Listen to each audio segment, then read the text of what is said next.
Paano kung ang lugar na itinuturing nating simbolo ng yaman, modernong arkitektura at tagumpay ang Dubai ay biglang makaramdam ng matinding pagyanig sa loob lang ng 2 buwan? Hindi lang ito usapan tungkol sa mga bilyonaryong nawalan ng pera sa stock market, kundi usapin ito ng mga pamilyang Pilipino na umaasa sa bawat dirham na ipinapadala mula sa gitnang silangan para pambayad ng tuition, grocery at kuryente. Bago tayo magpatuloy, gusto ko lang linawin na ang video na ito ay isang personal na pagsusuri sa ekonomiya at geopolitika. Hindi ito layuning mang-offend ng anumang bansa, gobyerno, grupo o individual, kundi layuning magbigay ng mas malalim na konteksto sa mga balitang madalas nating makita sa ating mga feed.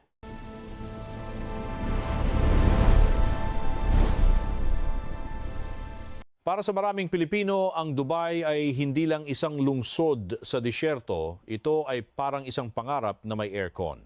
Ito ang lugar kung saan ang isang ordinaryong empleyado mula sa Cavite, Cebu o Davao ay nagbabaka sakaling makaipon para makapagpatayo ng sariling bahay o makapag-invest sa isang maliit na negosyo sa Pilipinas. Kapag naririnig natin ang mga balitang gaya ng pagbagsak ng ekonomiya ng Dubai, hindi ito abstract na konsepto para sa atin. Ramdam ito sa bawat remittance center sa Manila, sa bawat bayaran ng kuryente sa probinsya at sa bawat balikbayan box na pinupuno ng mga pasalubong para sa pamilya. Pero kailangang maging maingat tayo sa mga headline na nababasa natin sa social media dahil madalas ay may halong exaggeration ang mga ito.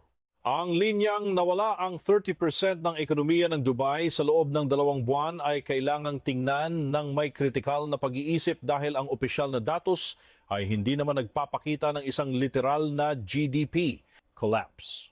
Sa totoo lang, kung titingnan natin ang datos noong 2025, ang GDP ng Dubai ay lumago pa nga ng mahigit 4% sa unang bahagi ng taon.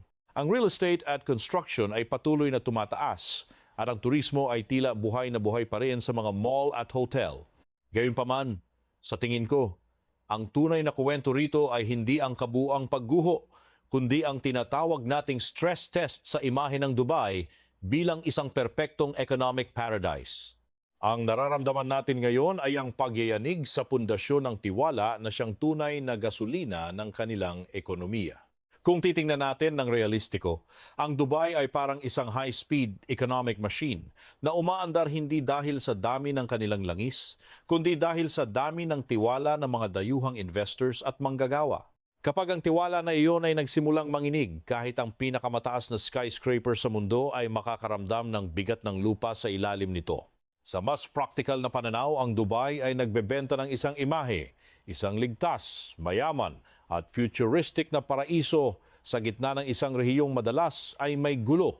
Pero ang modelong ito ay nakatayo sa isang kabalintunaan, mas nagiging global ang iyong ekonomiya, mas nagiging vulnerable ka rin sa bawat galaw ng mundo. Isipin nyo ang isang malaking sari-sari store sa inyong barangay na mukhang laging puno ang paninda at napakaraming mamimili. Sa labas, mukha itong matatag.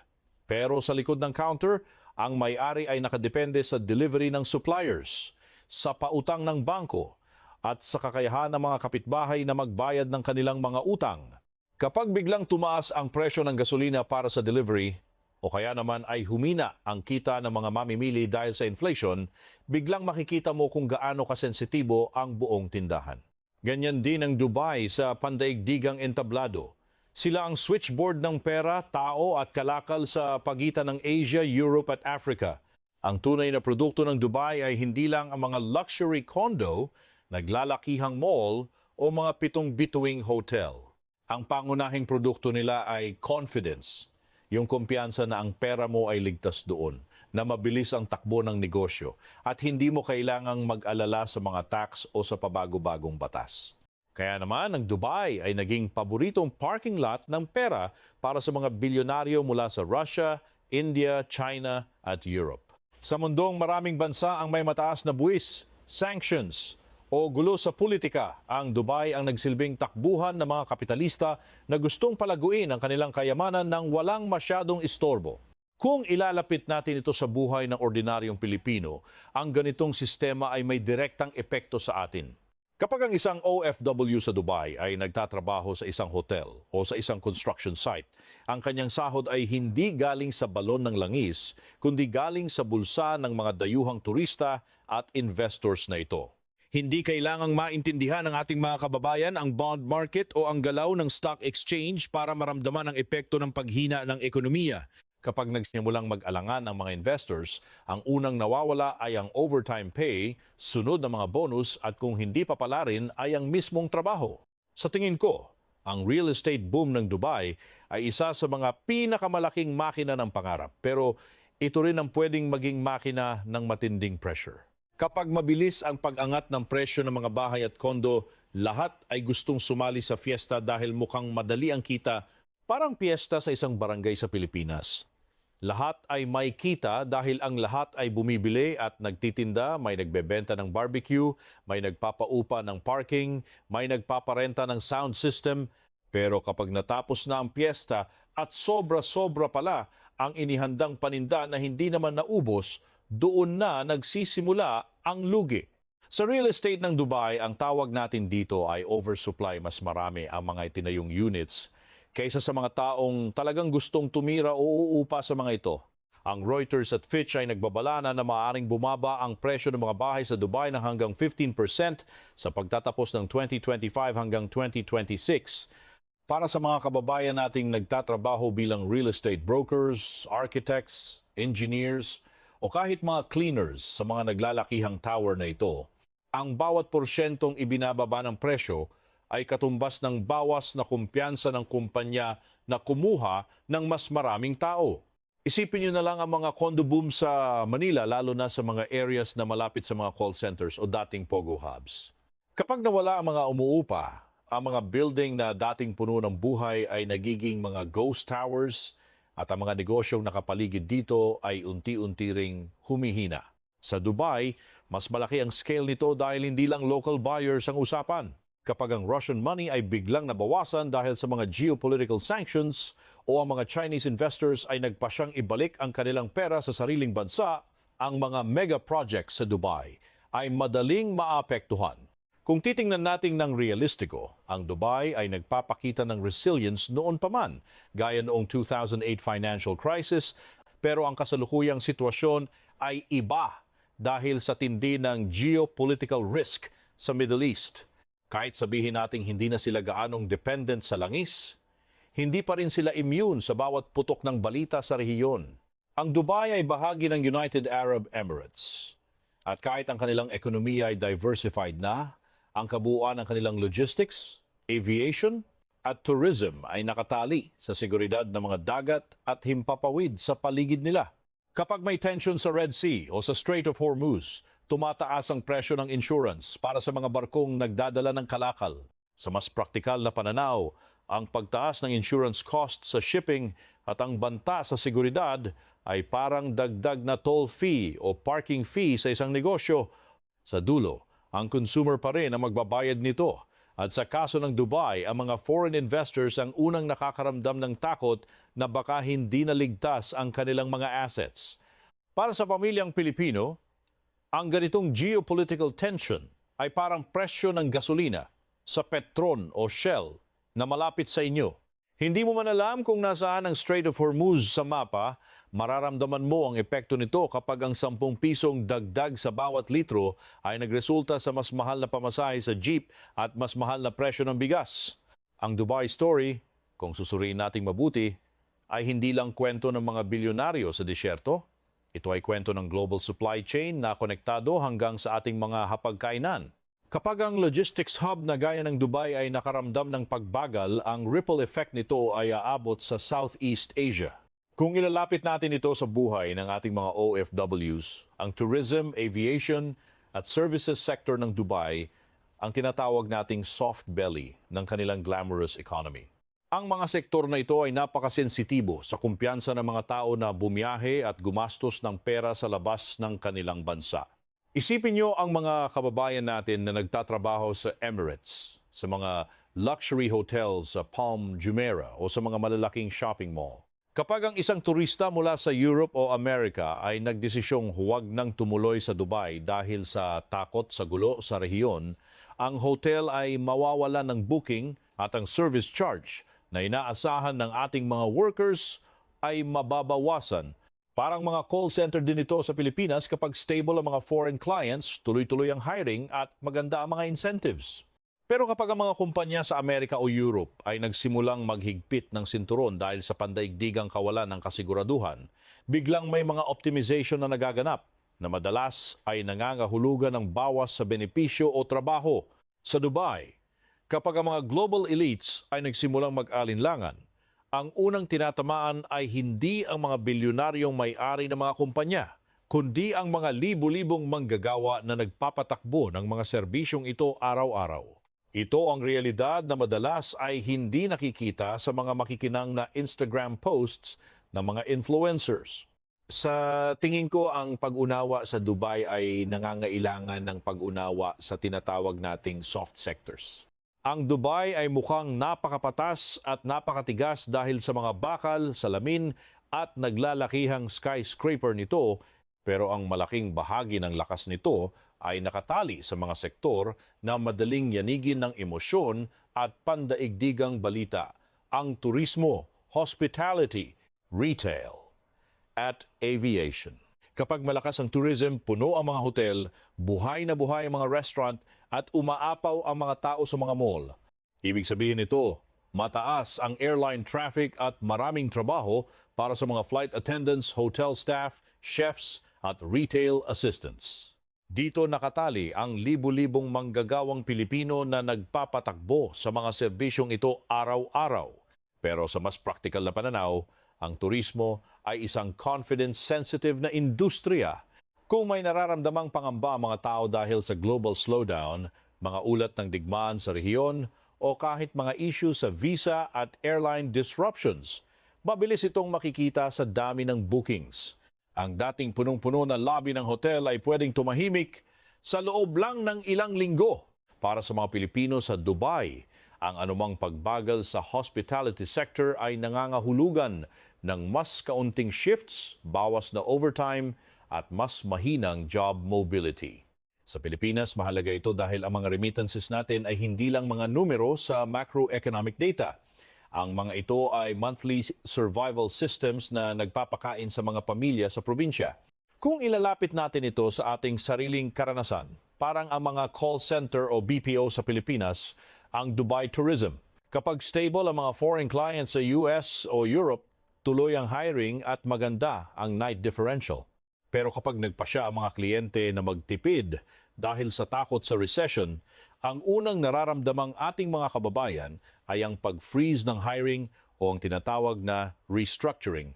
Ang Dubai model ay isang globalized system at ang problema nito ay hindi kailanman nagiging lokal lang. Ang lungsod na ito ay parang switchboard ng pandaigdigang pera, lakas paggawa at kalakalan.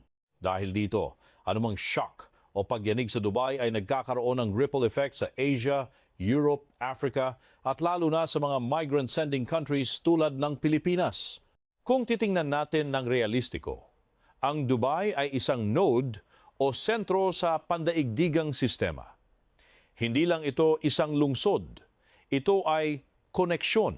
Kaya kapag may pressure sa kanilang real estate o tourism sentiment, naaapektuhan ang daloy ng kapital at ang mga oportunidad para sa mga bagong aplikante na gustong makipagsapalaran sa labas ng bansa.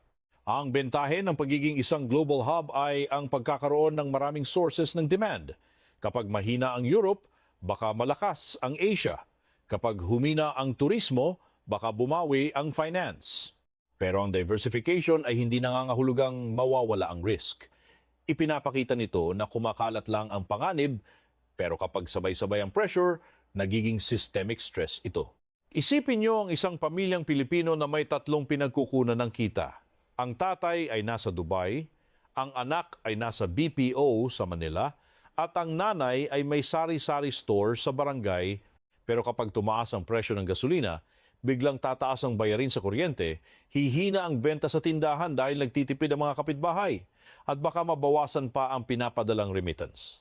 Ito ang dahilan kung bakit ang Dubai stress test ay dapat magsilbing malaking aral para sa Pilipinas. Hindi natin dapat tinitingnan ang Dubai bilang isang fantasy city lang na puno ng ginto at mamahaling sasakyan. Dapat natin itong basahin bilang isang case study sa kung paano gumagawa ng isang global hub, pero kasama na rin ang mga vulnerabilities nito. Para sa Pilipinas, ang tunay na lesson dito ay hindi ang babagsak na ang Dubai. Masyadong mababaw ang ganoong pananaw. Ang tunay na aral ay ang pagkakaroon ng resilience o katatagan. Ang isang bansa o lungsod ay pwedeng lumago ng napakabilis sa pamamagitan ng pag-akit ng pera at tao, pero ang pangmatagalang tatag ay nangangailangan ng mas malalim na pundasyon. Kung ang Pilipinas ay nangangarap din na maging isang hub, maging logistics hub, manufacturing hub o tourism hub, kailangan nating tanungin, ano ang pundasyon natin? Efficient ba ang ating mga port? Competitive ba ang presyo ng ating kuryente? O tayo ang isa sa pinakamahal sa rehiyon? Stable ba ang ating food supply? O laging umaasa sa import kapag tumataas ang presyo ng asukal at bigas? Sa mas praktikal na pananaw, may mga bentahe ang Pilipinas.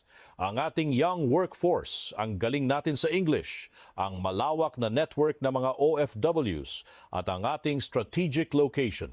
May potensyal tayong maging tulay sa Indo-Pacific region. Pero ang mga bottleneck gaya ng mahal na kuryente at mabagal na infrastructure ay mga hadlang na hindi madadaan sa magagandang press release. Kung ang Dubai ay isang skyscraper economy, ang Pilipinas naman ay madalas na inilalarawan bilang isang remittance and mall economy. Pareho silang may lakas, pero pareho rin silang may ilusyon. Kapag may perang pumapasok mula abroad, puno ang mga mall, mabili ang mga kondo at masaya ang mga consumer. Pero kapag humina ang external income, doon natin makikita kung gaano kabigat ang tunay na presyo ng pamumuhay. Ang nararanasan ng Dubai ngayon ay isang paalala na hindi tayo dapat umasa lang sa pag-export ng ating mga manggagawa. Ang remittance ay isang malaking tulong. Oo, pero hindi ito dapat ang maging permanenteng shock absorber ng ating buong ekonomiya. Kailangan nating lumikha ng mga trabaho sa loob ng bansa na hindi laging nakatali sa pag-alis at pagkawalay sa pamilya. Sa dulo, ang kwento ng Dubai ay hindi simpleng pagguho ng isang paraiso. Ito ay kwento ng isang lungsod na itinayo sa bilis, sa tiwala at sa strategic branding, na ngayon ay napipilitang harapin ang isang mahalagang tanong. Gaano nga ba katibay ang isang ekonomiya kapag ang pundasyon nito ay hindi ang lupa kundi ang kumpiyansa ng mundo? Para sa atin sa Pilipinas, hindi ito malayong balita mula sa disyerto. Kapag gumalaw ang Gulf region, gumagalaw ang ating remittances. Kapag tumaas ang presyo ng langis sa Middle East, tumataas ang pamasahe sa ating mga kalsada. Kapag nagkaroon ng kaguluhan sa shipping routes, nararamdaman natin ang epekto nito sa presyo ng mga bilihin sa ating mga palengke. Kaya ang tunay na aral ay hindi sapat ang magtanong kung mayaman pa ba ang Dubai. Ang mas mahalagang tanong ay kung ang isang lungsod na may ganoon karaming pera, modernong airport at global investors ay pwedeng kabahan sa galaw ng mundo, gaano tayo kahanda rito sa Pilipinas? Gaano tayo kahanda kapag ang susunod na global shock ay hindi na lang headline sa news, kundi naging resibo na sa grocery, sa bayad sa gasolina at sa halaga ng perang pinapadala sa atin? Ang mga skyline ay pwedeng magpatuloy sa pagkislap kahit may pressure na sa ilalim. At minsan, ang unang senyales ng tunay na problema ay hindi ang pagbagsak ng mga gusali, kundi ang katahimikan ng mga taong dati siguradong sigurado na ang lahat ay laging pataas.